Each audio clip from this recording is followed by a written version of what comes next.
Emisiune susținută de Cortina 126, Inovo, mobilier premium, fabrica de saltele Teamflex.ro, Tudor.ro.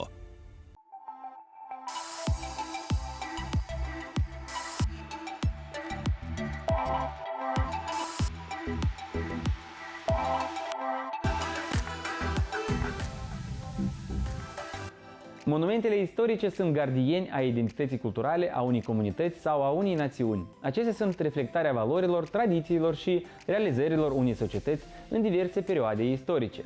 Prin păstrarea acestor construcții, păstrăm și identitatea noastră colectivă, oferind o continuitate între trecut, prezent și viitor. Bună dimineața și la mulți ani în România! Eu sunt Victor Grosu și vă invit alături de mine să urmărim împreună un nou episod Casa Magazin. Să vedem mai întâi care sunt subiectele ediției. Astăzi la Casa Magazin, stilul clasic în amenajările contemporane.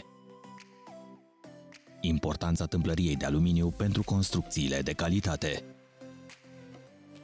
Palatul brâncovenesc de la Mogoșoaia, bijuterie arhitecturală și comoară culturală. În amenajarea clasică, detaliile sunt cruciale. Mobilierul se distinge prin finisaje impecabile, cum ar fi lemnul lucios, marmura fină sau tapiseria din catifea. Cum arată o astfel de amenajare, vedem imediat. Stilul clasic în amenajările interioare este sinonim cu rafinamentul, eleganța și atemporalitatea. O abordare ce îmbină armonios tradiția cu luxul contemporan transformă spațiul într-o experiență vizuală excepțională. Conceptul de design al unui apartament din capitală a îmbinat pasiunea proprietarilor pentru artă și obiecte de decor adunate din călătorii, dar și o colecție de covoare în jurul cărora s-a desfășurat întreaga amenajare. Ideea de amenajare ne-a fost inspirată de acest spațiu deschis, care ne-a plăcut foarte mult, pentru că îmbină ceea ce nouă ne place în viață. Să avem musafiri, dar în același timp să avem și spații de relaxare. De aceea, sufrageria sau masa de dining acum este aproape de living și de asemenea mai avem un colț în care am amenajat un loc de cafea. Clasic se remarcă prin piese de mobilier care emană o eleganță fără vârstă. Obiecte precum canapelele tapizate cu materiale fine, fotolii ornamentate și mese de cafea cu finisaje elaborate devin nucleul unei amenajări clasice. Designul îmbină elemente clasice cu elemente moderne și covoarele sunt cele care au determinat alegerea culorilor și toate celelalte elemente. Pornind de la covoare, care au multe culori, am ales ce culori să se regăsească în toată casa. Și după cum vedeți, se regăsesc în culoarea canapelei, scaunele de la masa de sufragerie. Nouă ne plac covoarele, de aceea am ținut neapărat să le avem în casă. Sunt amintiri de peste tot, de unde le-am găsit în călătoriile noastre. Pasiunea pentru arta proprietarilor se regăsește în fiecare colț al casei și face parte integrantă din conceptul de design. Multe elemente de decor le-am achiziționat și de aici, din România. Obiectele de argint, colecția de tablouri. Designul este flexibil, prezintă o mare calitate pentru noi, deoarece ne permite să schimbăm colecția de tablouri în funcție de anotimpuri și în funcție de dispoziția noastră sufletească. Deci, designul este integrativ, are această flexibilitate care nouă ne place foarte mult. În zona de dining tronează o masă de dimensiuni atipice care integrează subtil căldura lemnului. Bucătăria, deși are în centru funcționalitatea, nu se desprinde de concept. Blatul de marmură, în contrast cu gresia retro, aduce o durabilitate excepțională și o notă de autenticitate. Ca exemplu de îmbinare a stilului clasic cu modern este bucătăria, unde regăsim mobilierul și blatul de marmură modern, dar gresia este cu influențe retro. La toate acestea se adaugă aparatura electrocasnică ultramodernă. În amenajarea clasică, tablourile și obiectele de decor prețioase devin elemente cheie care accentuează estetica rafinată.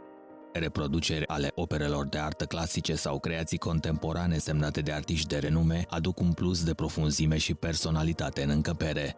În zona de cafea, acelea două sunt fotolii clasice pe care le-am găsit într-un magazin de artă și care ne-au plăcut foarte mult. Culoarea este odihnitoare, ne-a plăcut tapiseria și lucrătura lor. Lămpile de cristal sau candelabrele elegante aduc o lumină moale și plăcută. Astfel de elemente nu numai că îndeplinesc un scop funcțional, dar completează și atmosfera rafinată pe care amenajarea clasică o propune. Designul a fost creat să integreze toate piesele de colecție pe care le avem, începând de la obiectele de argint până la mobilier. Culorile au fost alese, așa cum am spus, pornind de la covoare, dar ele se completează, astfel încât totul în final este un design unitar și foarte primitor. Culorile sunt calde, ceea ce nouă ne-a plăcut. Culorile calde, precum crem, auriu, burgundii, albastru sau verde închis, sunt adesea preferate pentru a crea o atmosferă primitoare și sofisticată. Mobilierul de lux și tablourile scumpe pot fi integrate armonios în această paletă, contribuind la coeziunea și echilibrul general al spațiului. În era tehnologiei avansate, industria construcțiilor a evoluat semnificativ, ducând la apariția unor noi clădiri rezidențiale ce redefinesc conceptul de locuință modernă. Aceste clădiri inovatoare integrează tehnologii în ultima generație pentru a oferi un stil de viață mai comod, eficient și sustenabil. În lumea construcțiilor rezidențiale premium, fiecare detaliu contează pentru a crea un ambient care să îmbine perfecțiunea estetică cu funcționalitatea de ultimă generație. Printre elementele cheie care definesc clădirile high-end se numără tâmplăria de aluminiu, sticla ferestrelor, dar și finisajele interioare. Acestea nu reprezintă doar componente ale structurii, ci și expresii ale designului sofisticat și ale tehnologiei avansate. Testul de zgomot al cui? Al ferestrei. Și dacă scade foarte mult intensitatea zgomotului exterior, înseamnă că avem o fereastră de bună calitate. Mai rămâne să fie bine montată și despre toate acestea aflăm astăzi de la specialistul în ferestre. Bună ziua și bine te-am găsit! Bună ziua! Avem o fereastră din profil de tâmplărie de aluminiu, din gama premium, care este echipată cu o sticlă tripan cu argon la interiorul ei. Avem o folie Low-E la interiorul sticlei, o folie cu control solar la exteriorul sticlei și este echipat de asemenea cu folii acustice în laminatul interiorul sticlei pentru o mai bună rezistență acustică a tâmplăriei. Acest ansamblu rezidențial este încadrat în categoria premium a construcțiilor și tocmai de aceea, când vorbim despre locuințe high-end, fiecare element folosit la construcția lor este creat și personalizat special, astfel încât, încă din fabrică, fiecare detaliu contează. Foarte mulți dintre noi căutăm un profil perfect. Asta ar însemna că trebuie să aibă cât mai multe camere de aer. Acest profil este certificat pentru case pasive și ajută la o scădere importantă a consumului de energie a unei locuințe.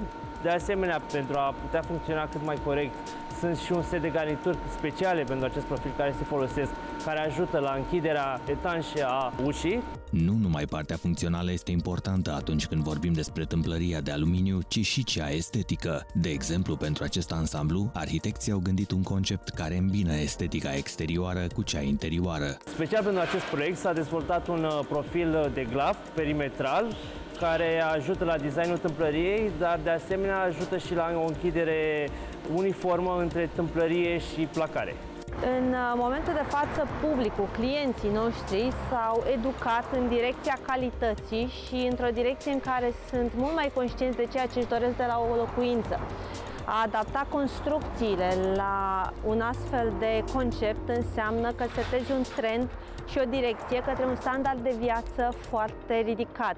Nu numai modul în care sunt fabricate și proiectate aceste elemente este important. Pentru o construcție calitativă cu o eficiență energetică superioară, montajul este crucial. Degeaba avem o tâmplărie foarte bine făcută dacă nu este foarte bine montată. Într-adevăr, montajul unei tâmplării este foarte important în eficiența ei. La acest proiect, încă din faza de proiectare, s-a ținut cont de poziția tâmplăriei ca să fie cât mai eficientă energetic. Spre exemplu, aici se poate vedea cum se montează tâmplăria cu precadre. Premium nu înseamnă doar confort și eficiență, înseamnă și siguranță, mai ales dacă vorbim despre utilizarea decorativă a panourilor din sticlă pentru placări interioare în spații comune și băi cu sticlă vopsită și oglinzi. Astfel, și pentru aceste finisaje, procesul de fabricare este foarte important. Din ce în ce mai des întâlnim panourile de sticlă în amenajarea locuinței individuale sau chiar și colectivă. Și când vorbim despre panouri de sticlă, acestea trebuie obligatoriu prelucrate. Nu merg prelucrate manual, ci trebuie prelucrate industrial. Și pentru asta suntem în vizită la un mare producător de panouri de sticlă din România chiar. Bună ziua și bine v-am găsit! Bine ați venit! Spun panou de sticlă și mă gândesc la sticlă vopsită sau sticlă clară, poate chiar și la panourile de oglindă. Așa este. Primul procedeu este tăierea sticlei, urmează apoi prelucrarea cantului pentru a nu tăia, marginile fiind foarte tăioase. Ulterior, panoul de sticlă este prelucrat pe CNC-uri, dacă are găuri, decupaje sau forme speciale, iar ulterior dacă e nevoie să-l folosesc, să-l avem vopsit? Da, dacă avem nevoie de vopsire sau chiar de print, intră la acest procedeu. Până la urmă vorbim de securizare. Ce înseamnă această securizare? Prin securizare obține niște proprietăți speciale și, bineînțeles, pe lângă faptul că se sparge în bucățele foarte mici, netăioase, sticla devine mult mai rezistentă, chiar de până la 6 ori mai rezistentă și nu se sparge decât dacă este lovită în cant, deci este foarte rezistentă. Tâmplăria de aluminiu și sticla de calitate superioară reprezintă elemente esențiale în realizarea ansamblurilor rezidențiale high-end. Mai mult, fiecare spațiu și element constructiv are o importanță majoră în definirea calității unei construcții.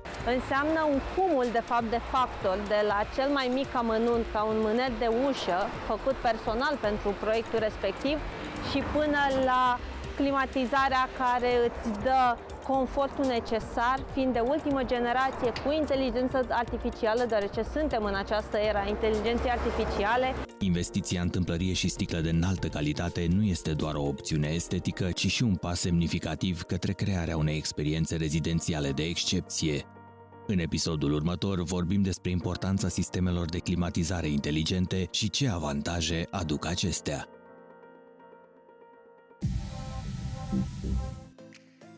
Rămâneți cu noi! Revenim imediat cu povestea Palatului Brâncovenesc de la Mogoșoaia.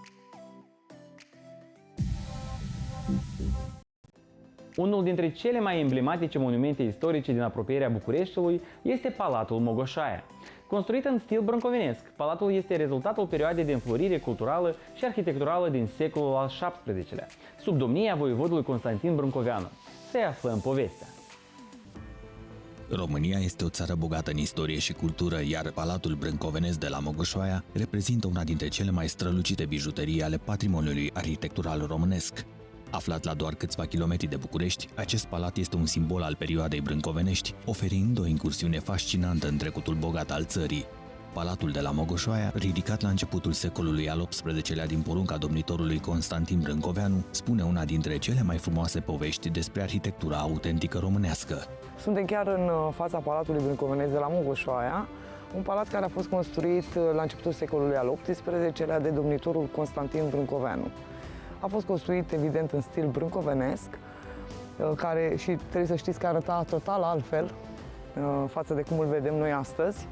În primul rând, era puțin mai mic, iar exteriorul era îmbrăcat în tencuială albă.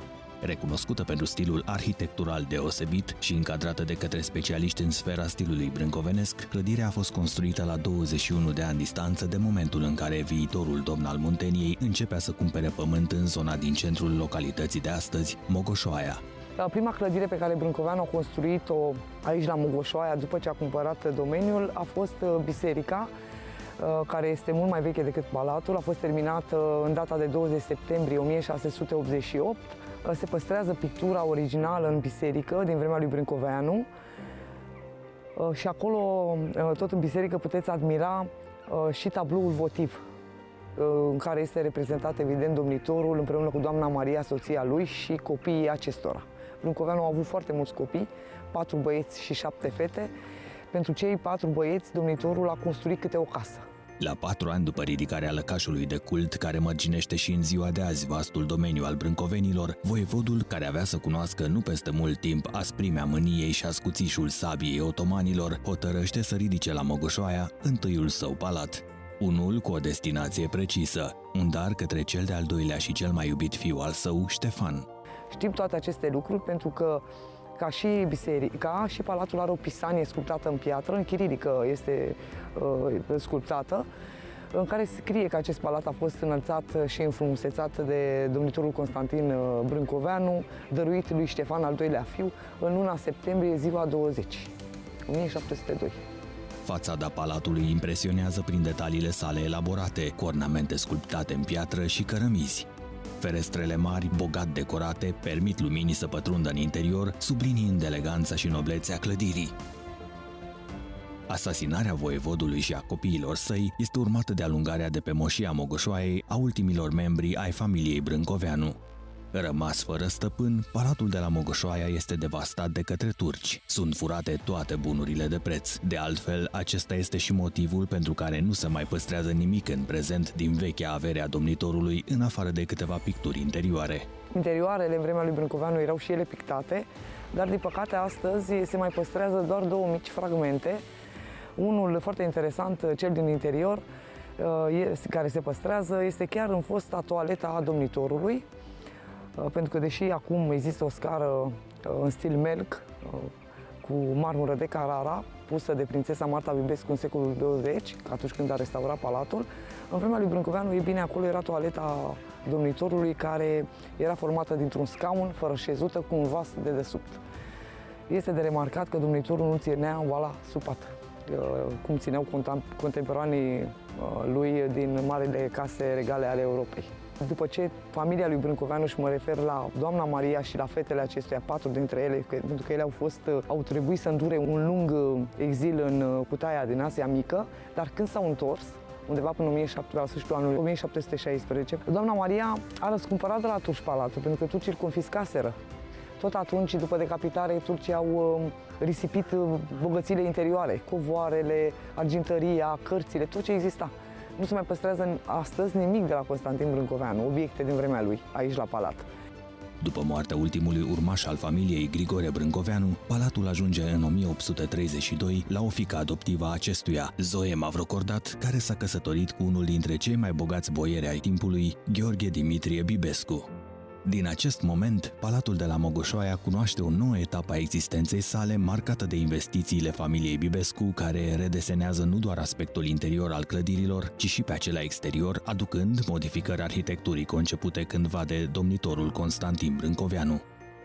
Primele schimbări le face Nicolae Bibescu după Revoluția de la 1848, când se întoarce din exil de la Paris pentru soția sa. Între 1870 și 1890, Nicolae Bibescu a restaurat palatul de la Mogoșoaia. În afară de vila Elcingă pe care a construit-o, el a restaurat și palatul, i-a răgit partea de nord, cu mic etaj, chiar 2, o mansardă care, din păcate, astăzi nu se vizitează, a înălțat cornișa și a adăugat arcuri lombarde pe console de piatră, iar în fața palatului a adăugat 2 balconașe mici, în stânga și în dreapta logiei, în stil brâncovenesc. O caracteristică distinctivă a arhitecturii brâncovenești o reprezintă curtea interioară înconjurată de arcade semicirculare. Palatul dispune de turnuri și domuri care adaugă unicitate și grandoare structurii. După moartea lui Nicolae Bibescu, moșia este administrată de fiica acestuia care, din lipsa banilor, lasă din nou palatul în paragină. Și în acea vreme, prințul George Valentin Bibescu, aviatorul, soțul prințesei Marta Bibescu, o convinge pe vara lui primară să-i vândă lui domeniu. A fost cam greu, însă în 1911 George Valentin Bibescu și Marta Bibescu, prințesa, devin proprietari ai domeniului brâncovenesc de la Mogoșoaia. Și atunci chiar începe o nouă epocă, o nouă eră, să spunem așa, în istoria palatului. Pentru că Marta Bibescu este cea care este singura membra familiei Bibescu care a inițiat cea mai amplă restaurare a domeniului. Marta Bibescu a fost o figură emblematică în perioada interbelică, recunoscută pentru inteligența sa, spiritul artistic și pasiunea pentru cultură și istorie. Acest spirit vizionar a condus-o să se implice în restaurarea și îmbunătățirea Palatului Mogoșoaia, lucrări care au durat aproximativ 30 de ani. S-a apucat imediat după ce l-a achiziționat, în 1912, și a durat până aproape spre anii 40. Marta Bibescu, de la ea, în prezent, avem toată marmura din palat, care a fost adusă de la Veneția. Holul acela mare, impresionant, care leagă sau care unește cumva logia de foișor, este decorat cu un mozaic venețian din cristal de Murano și foiță de aur. Marta Bibescu, evident că l-a și mobilat pentru că a locuit aici. Ea întotdeauna a încercat cumva să păstreze istoria vie, și inclusiv a lui Brâncoveanu, a fondatorului, și a închinat o cameră chiar lui Brâncoveanu. Una dintre marile preocupări ale Martei Bibescu în cadrul lucrărilor de restaurare a fost conservarea autenticității și integrității elementelor originale ale palatului. S-a pus un accent deosebit pe păstrarea detaliilor arhitecturale specifice stilului brâncovenesc. Prințesa Marta Bibescu, atunci când a restaurat Palatul de la Mogoșoaia, a lucrat cu doi arhitecți importanți. Primul a fost chiar arhitectul șef al Veneției, Domenico Rupolo, și cu unul dintre cei mai buni și cei mai străluciți, probabil, studenți ai săi, cu Geme Cantacuzino, care era nepotul prințului, celebrul arhitect Geme Cantacuzino. Cu Geme Cantacuzino, prințesa Marta Bibescu a amenajat grădinile și interioarele palatului. Iar arhitectul este cel care a făcut planurile scării, de exemplu scara monumentală care este adosată palatului și inspirată după scările mănăstirii Rezi. După al doilea război mondial, în timpul perioadei comuniste, Palatul Mogoșoaia a fost afectat de schimbări majore în privința destinațiilor sale funcționale. Clădirea a fost folosită pentru diverse scopuri, inclusiv ca sediu administrativ, spațiu de depozitare și chiar centru cultural. Stilul brâncovenesc este unul dintre cele mai spectaculoase și mai apreciate motive arhitecturale considerate în esență românești, chiar dacă împrumută anumite trăsături specifice altor culturi constructive, cum ar fi cele ale renașterii și barocului occidental. Stilul impus de către Constantin Brâncoveanu rămâne unul dintre cele mai aplaudate, mai vechi și mai durabile motive arhitectonice de pe întreg cuprinsul regiunii, cunoscute cândva sub numele de Țara Munteniei.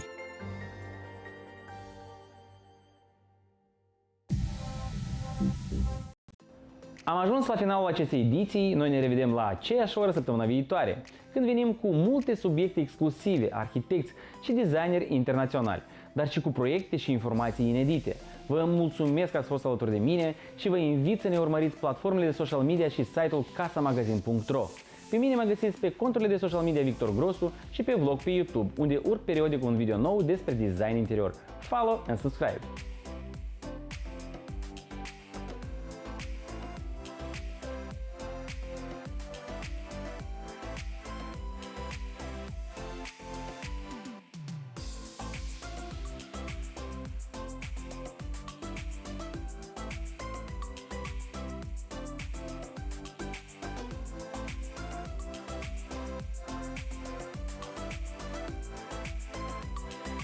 Emisiune susținută de Cortina 126, Inovo, mobilier premium, fabrica de saltele Teamflex.ro, Tudor.ro.